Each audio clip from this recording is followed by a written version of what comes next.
Historia de las ciudades.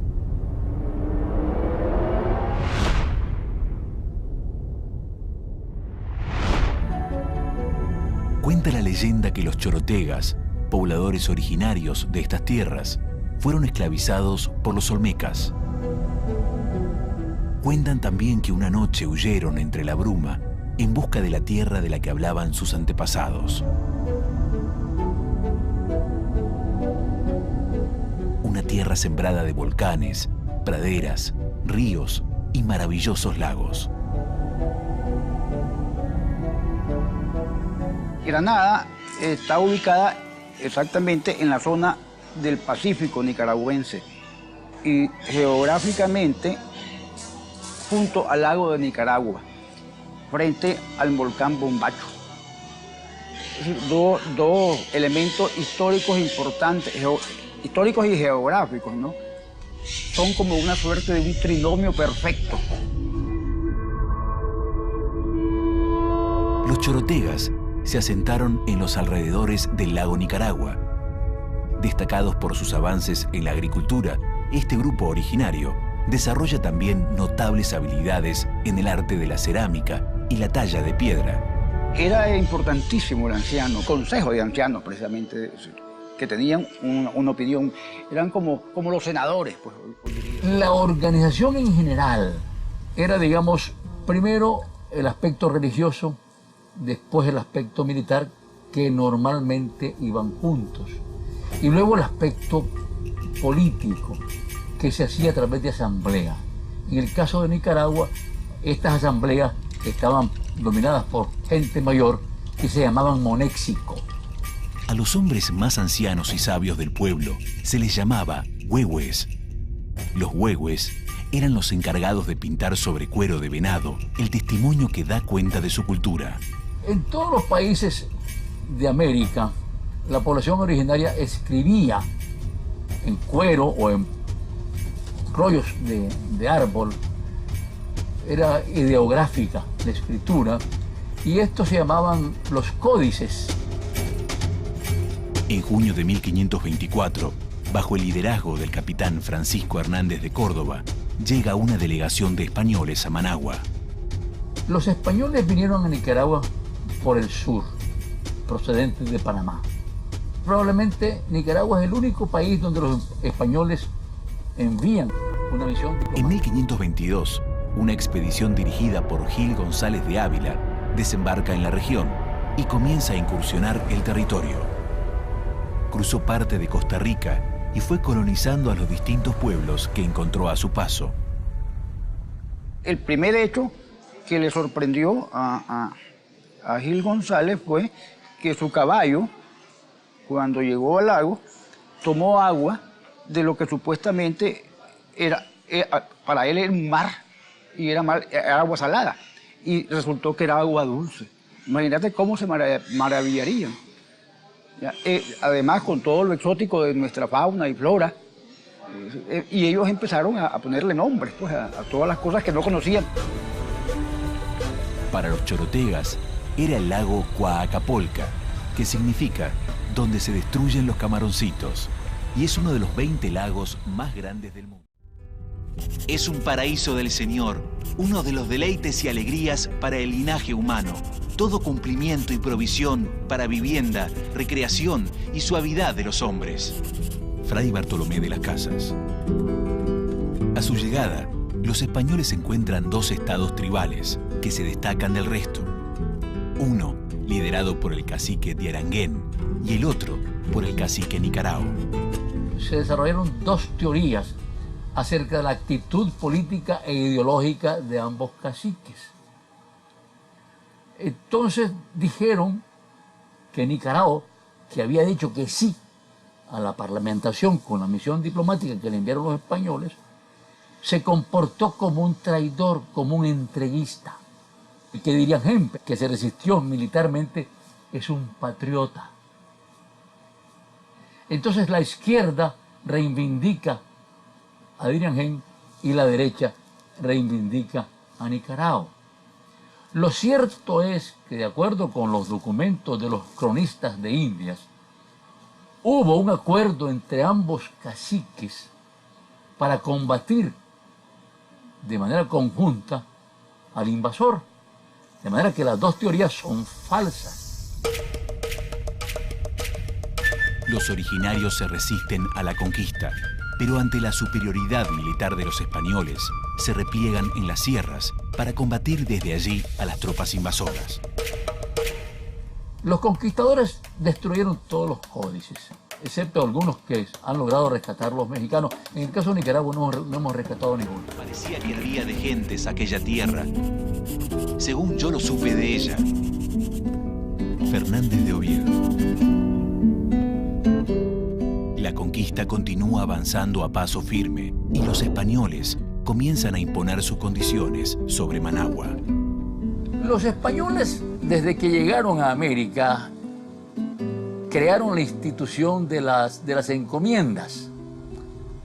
Era una cosa muy sencilla: legitimar el robo de la tierra a las poblaciones originarias y darle al español que robaba esas tierras legítimamente el poder sobre la población originaria.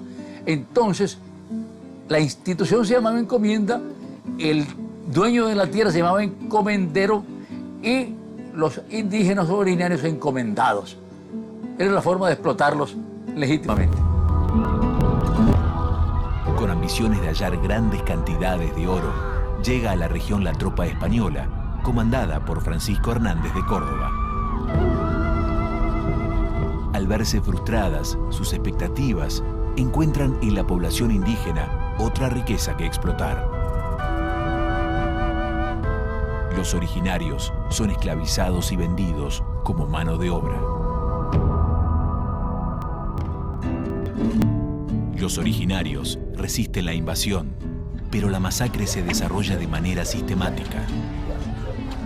El despoblamiento continúa y de los 600.000 habitantes que se calcularon en 1524, en pocos años se reduce a solo 8.000. El descenso poblacional fue impresionante, altísimo. ¿Por qué? Porque cuando de repente el conquistador venía buscando oro y no encontraba la suficiente cantidad y su sed de oro era tal que entonces para recuperar su inversión y para tener ganancias exuberantes, pues agarraba a los indios, los marcaba y los mandaba a la conquista del Perú. De aquí de Nicaragua salieron miles de indios como esclavos.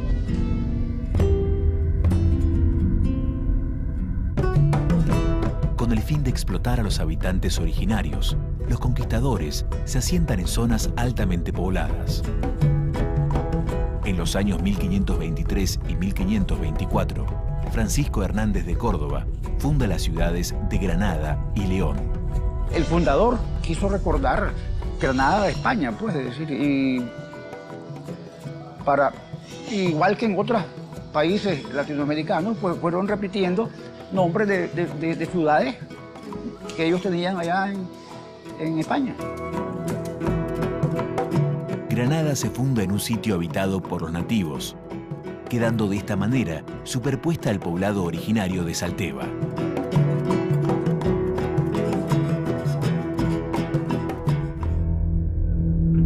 En un principio, los pobladores originarios aparentan cierta aceptación a los conquistadores, pero rápidamente comienzan los alzamientos y rebeliones. Granada, al encontrarse muy cerca del lago, es vulnerable a los ataques. Los habitantes de la originaria Salteva se dejan morir de hambre para no servir al español. Las indias preferían que las mataran, y no dejarse preñar de un español. La norma aplicada en la construcción de Granada se contrapone a la disposición separada y dispersa del poblado indígena.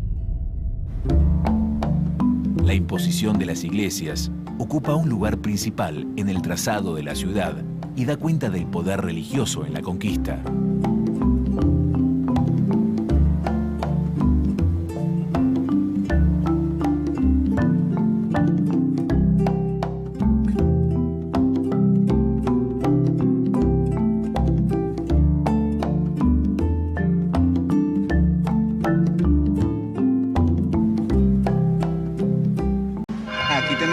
iglesias en fila.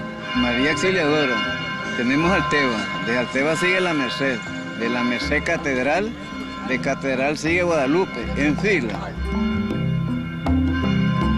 La iglesia llena de feligreses los días domingos. Ya en cada iglesia tienen su hora que van a misa.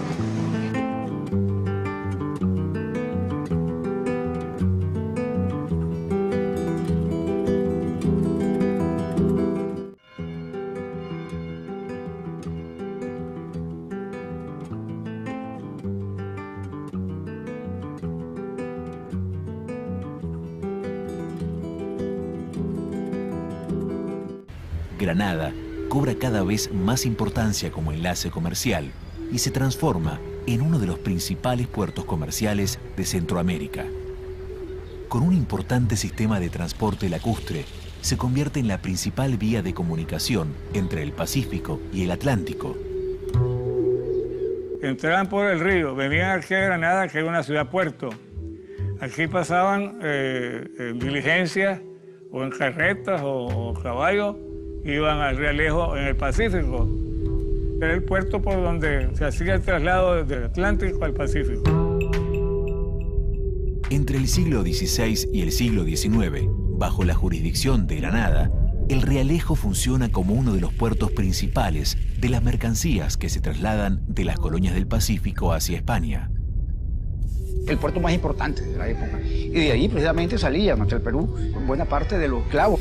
Y también nos abastecían y se abastecían ellos. Importantísimo.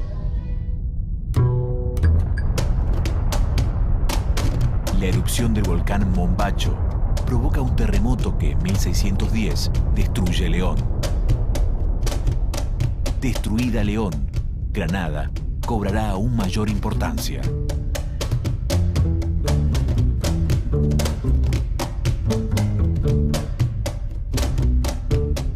Los conflictos de España con potencias europeas y el incremento del comercio hacen que Granada sea víctima de piratas que devastan la ciudad.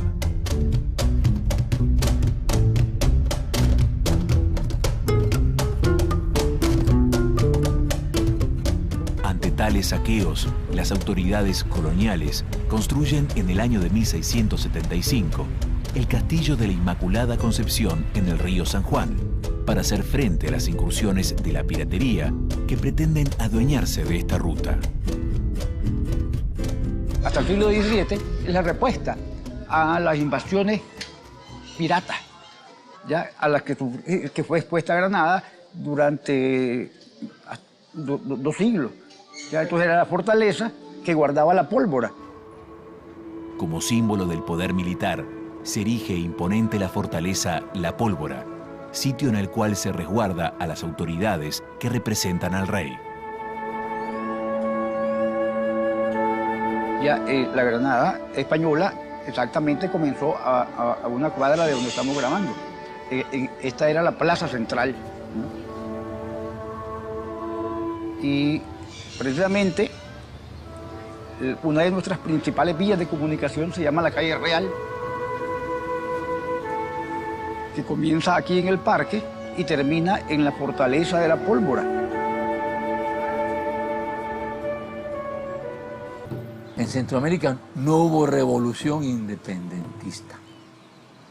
En Centroamérica hubo movimientos independentistas muy reducidos a personalidades ilustradas.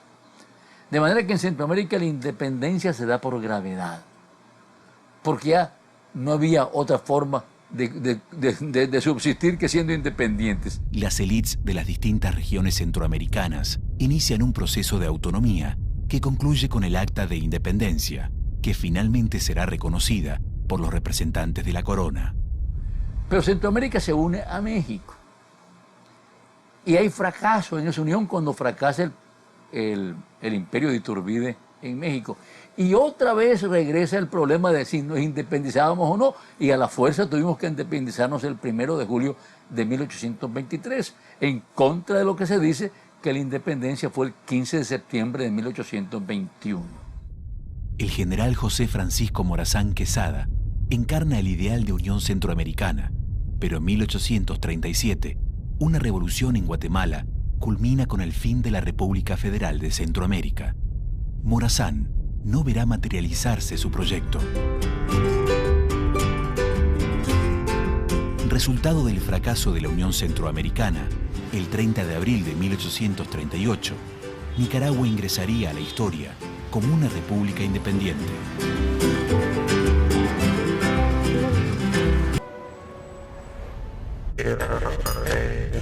A mediados de siglo, se descubre oro en California y miles de aventureros se lanzan a su búsqueda. Comienza así la denominada fiebre del oro.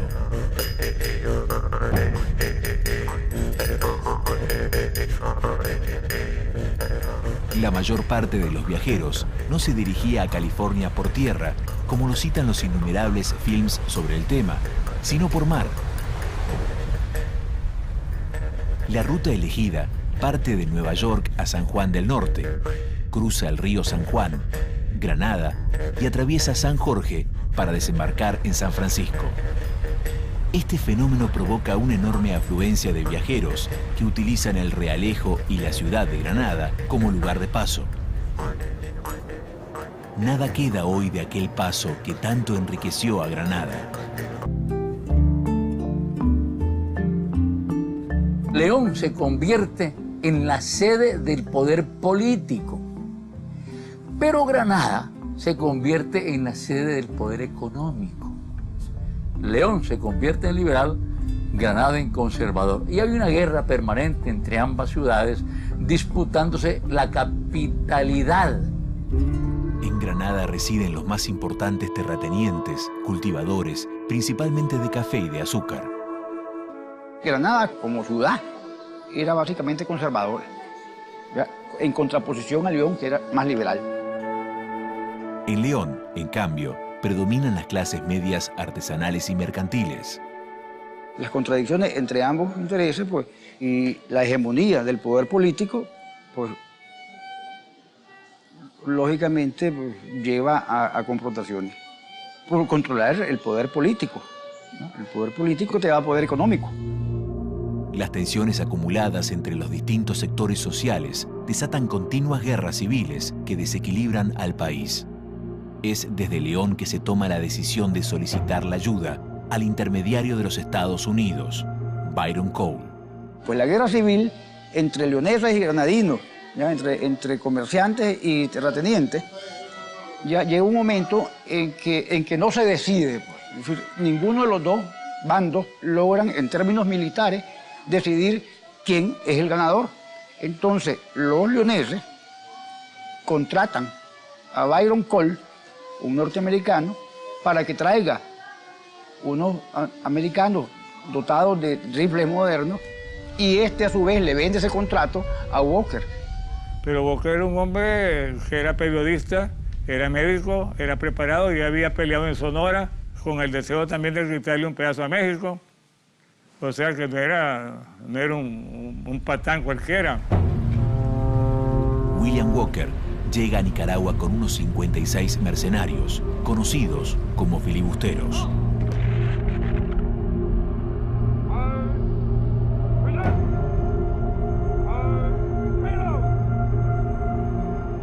Se da cuenta de la situación política y las contradicciones internas de los nicaragüenses y empieza a maniobrar hasta que se hace dueño del país.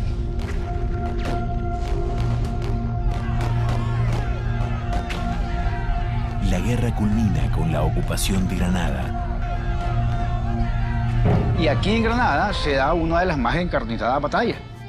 Mientras Walker se va a la isla en un barco, ya deja al mando de Granada a Henningsen, con la orden estricta de que desaparezca Granada. Las huestes de Walker escriben en las paredes: "Aquí fue Granada", y prenden fuego la ciudad. Y hay un telegrama, un documento de respuesta de Henningsen después del incendio. Le dice: general, su orden ha sido cumplida. Granada está destruida. Fue una destrucción total.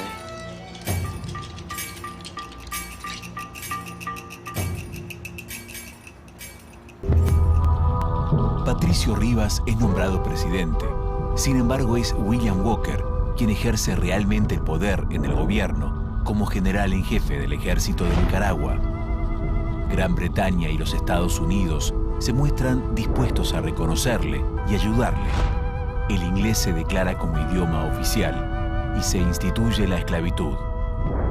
Hay un pacto ya, entre León y Granada, entre los máximos jefes, y se unen porque se dan cuenta pues, que están enfrentando un enemigo común.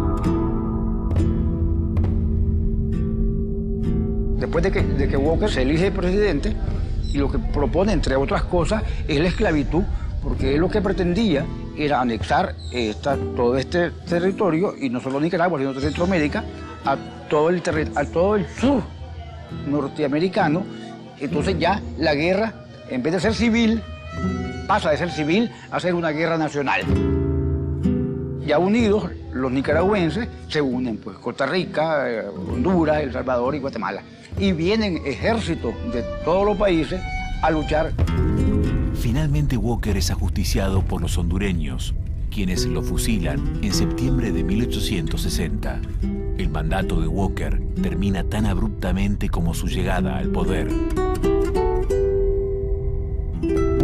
Después de la Guerra Nacional, Granada comienza su reconstrucción, estableciéndose como capital política. Hasta 1870 pues empieza a verse pues, un poco más la reconstrucción, con la característica de que básicamente lo hicieron sobre los mismos cimientos. ¿Ya? Y por eso es que aún hoy, Granada conserva buena parte de ese sabor colonial. 30 años dura el periodo de los gobiernos conservadores. En ese tiempo, los adelantos en materia de edificaciones e infraestructura modernizan la ciudad. En ese corto periodo de tiempo, se construyen edificios, se desarrollan obras públicas y se va delimitando la fisonomía de la ciudad. En la plaza se puede apreciar bien la parte colonial y la parte nueva neoclásica, y alrededor del parque también, en el entorno del parque. Los templos también se conservan la mayoría, pero algunos fueron ya reformados también, porque los destruyó Walker bastante. Los ricos comerciantes y hacendados se ubicaban sobre la calle Travesada, símbolo del poder económico y político de la región. Hasta 1856, Granada estaba limitada a los arroyos que la circundaban. Poco a poco se construyen los principales puentes de la ciudad.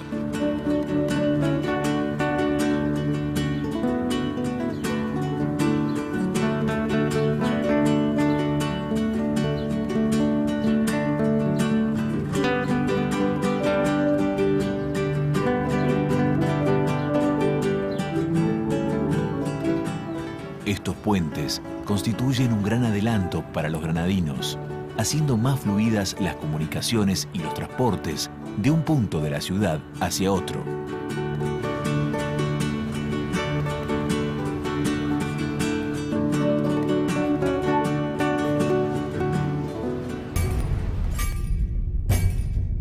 José Santos Zelaya accede al poder mediante una rebelión liberal y gobierna Nicaragua durante 16 años, ejerciendo una dictadura ilustrada. Granada perderá su lugar como principal ciudad política de Nicaragua. Bajo el signo del progreso, Zelaya inicia una serie de reformas en el país, como la institución de la enseñanza laica y del matrimonio civil, y decreta la confiscación de los bienes de la Iglesia. Bajo su gobierno se da impulso a la construcción de líneas ferroviarias y al transporte marítimo. Establece la primera constitución liberal en el país, le quita los impuestos que tenía la Iglesia en su favor. Empieza la instrucción pública propiamente dicha y empieza la lucha por la unificación de Centroamérica, que era el objetivo fundamental de los liberales. Un hombre que hace el ejército, un ejército de carácter prusiano, muy bueno, casi invencible, hasta que finalmente, para variar, intervienen los Estados Unidos y lo votan. Los Estados Unidos apoyan diversas rebeliones contra el presidente Zelaya y con su sucesor, José Madriz. ambos se verían obligados a dimitir ante la invasión de los marines. Estados Unidos justifica su intervención bajo la excusa de salvaguardar las vidas y haciendas de los ciudadanos. Gracias a estas invasiones, Estados Unidos logra en 1914 la firma del Tratado Bryan Chamorro, que otorga el absoluto derecho a los Estados Unidos para la construcción de un canal alternativo al de Panamá.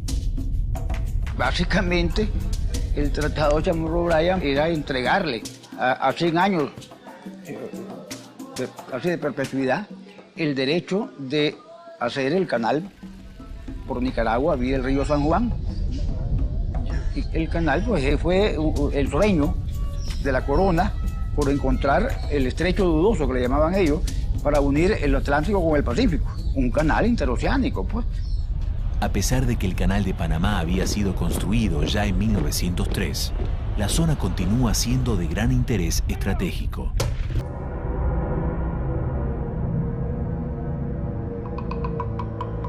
Los Estados Unidos armaron una revolución en la costa del Atlántico que viene de la costa hacia Managua. Y en esa revolución el líder civil era Adolfo Díaz. Adolfo Díaz pondrá en manos norteamericanas el control de la economía del país. Ante esta situación, un joven general llamado Benjamín Celedón se sublevaría junto a otros ciudadanos. En 1912, Celedón muere en un enfrentamiento con las tropas norteamericanas, después de negarse a rendirse. Alejado de Managua, en un pequeño pueblo en el interior, un joven campesino ve pasar el cadáver de Celedón, considerado héroe nacional. Este hecho quedaría grabado en su memoria. Se trata de Augusto César Sandino, quien entonces tenía 17 años. Estados Unidos permanecería ocupando el país hasta 1933. Adolfo Díaz justifica esta invasión declarando: Nicaragua es un país débil y pobre que no puede resistir a los invasores y agentes del bolcheviquismo mexicano. Adolfo Díaz. En mayo de 1926, Sandino se suma a una insurrección liberal en contra de Adolfo Díaz y forma un grupo armado que se suma a las luchas liberales. La rebelión está apoyada por el gobierno mexicano, mientras que Estados Unidos respalda a los conservadores. Las fuerzas guerrilleras de Sandino crecen, ganando el apoyo de los campesinos. Poco tiempo después, liberales y conservadores pactan que Díaz continuaría siendo presidente hasta las elecciones de 1928 y que Estados Unidos requisaría las armas de ambos bandos, a la vez que supervisaría el proceso electoral. Ese pacto no lo acepta el general Sandino. El general Sandino se va a la montaña y empieza una nueva guerra, ya no civil, sino una guerra de liberación. Desde Managua, el comandante estadounidense le hace llegar una carta a Sandino pidiéndole que deponga las armas y las entregue bajo la amenaza de proscribirle y perseguirle. Sandino respondería entonces una de las más hermosas frases dichas en nombre de la libertad de las naciones americanas. Yo quiero patria libre o morir. No les tengo miedo. Cuento con el ardor del patriotismo de los que me acompañan.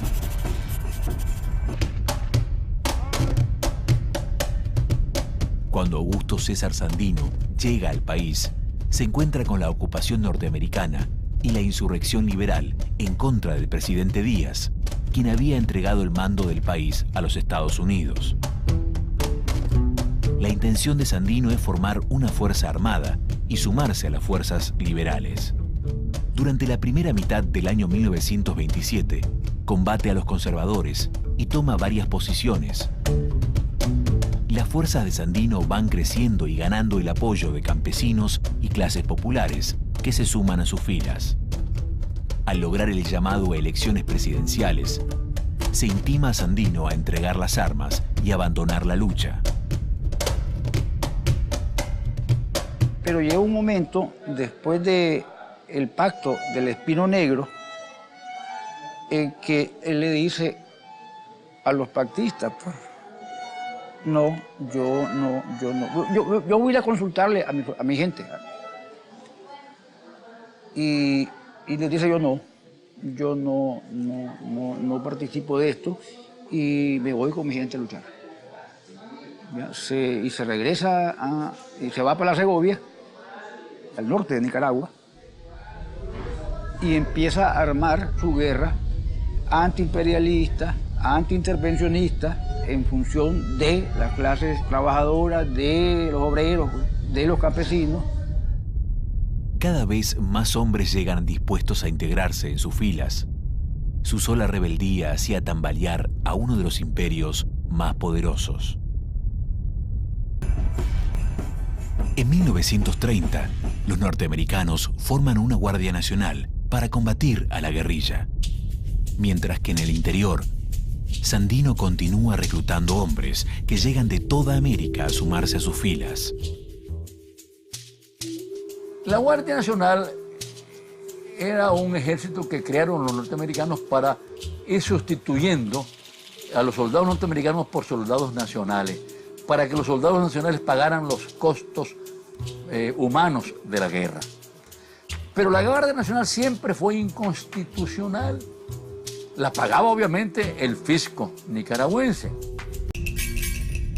Hacia 1931, los sandinistas cuentan con numerosas columnas de guerrilleros repartidas por todo el territorio nicaragüense.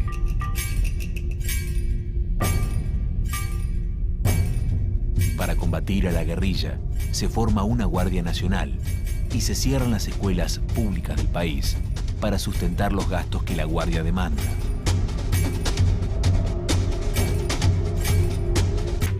La población presiona al gobierno para que Estados Unidos abandone Nicaragua. Cuando Sacasa asume como presidente el 1 de enero de 1933, ya no quedan soldados norteamericanos en suelo nicaragüense. Entre Sacasa y Somoza había una contradicción por los diálogos de paz entre Sacasa y Sandino, porque Sandino insistía en que la Guardia Nacional era inconstitucional. Entonces, todas esas contradicciones llevan a los Estados Unidos a fraguar el asesinato de Sandino y lo logran a través de Somoza.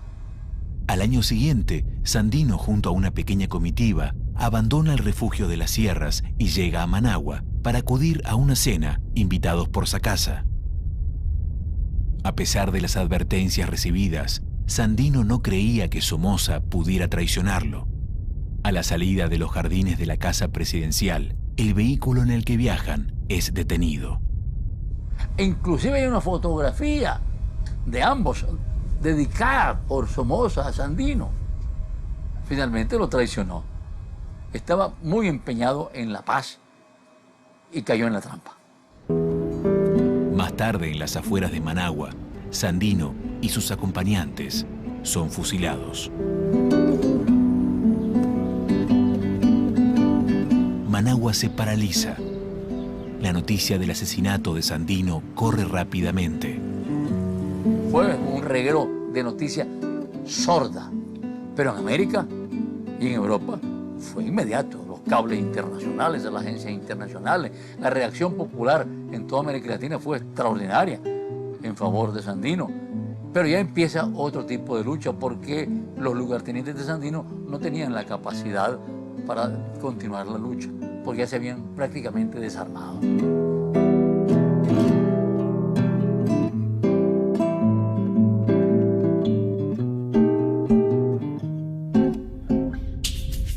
Poco tiempo después, Somoza toma el poder del país. Su dictadura se extendería por décadas. La corrupción y la violencia serán los pilares de su gobierno. Aunque el general Somoza es asesinado en 1956, sus hijos mantienen el régimen de la dinastía hasta 1979.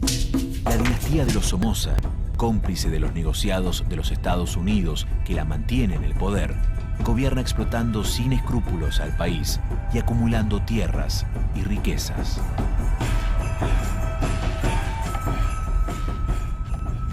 En 1961, 3 jóvenes políticos, Carlos Fonseca Amador, Tomás Borge Martínez y Silvio Mayorga, inspirados en las ideas de Augusto Sandino, fundan el Frente Sandinista de Liberación Nacional y emprenden la rebelión contra la dictadura de la familia Somoza.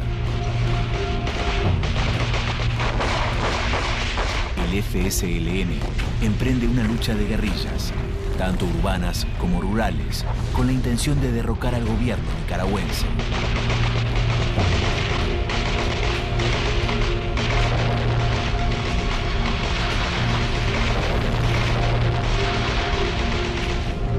Parte del Frente Sandinista tiene presencia en Granada.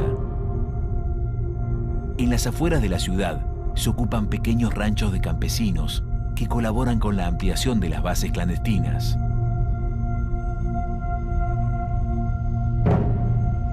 Para finales de los 70, el FSLN cuenta con gran apoyo de los jóvenes granadinos.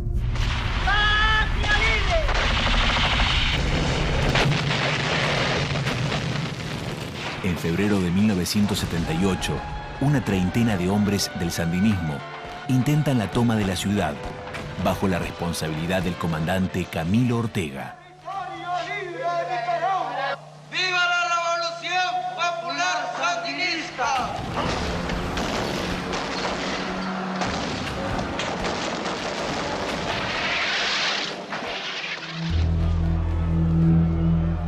El 19 de julio de 1979, los rebeldes entran triunfantes en la capital Managua, mientras que el dictador, Anastasio Somoza, y su familia abandonan el país. El último reducto somocista en caer es el Fuerte de la Pólvora, en Granada. De esta manera, se pone fin al poder dictatorial de los Somoza.